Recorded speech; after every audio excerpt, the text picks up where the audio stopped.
Ng gabi, andito tayo sa ilalim ng tulay. Dito naman tayo sa sa kabilang side ng ilog. Dito nag-iipon-ipon yung mga iba't ibang istasyon ng nagbabalita. Babantayan nila to. Ngayon, magdamag. Kasi wala na namang tigil ang ulan kanina. Ngayon lang, medyo tumigil. Nandito tayo ngayon sa ilalim.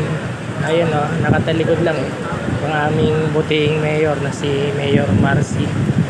Interviewin nila para sa pagbabalita. Yung level ngayon, teka, bababa ako silipin natin. Dahil tao para mabilisan lang. Ayan GMA and TV.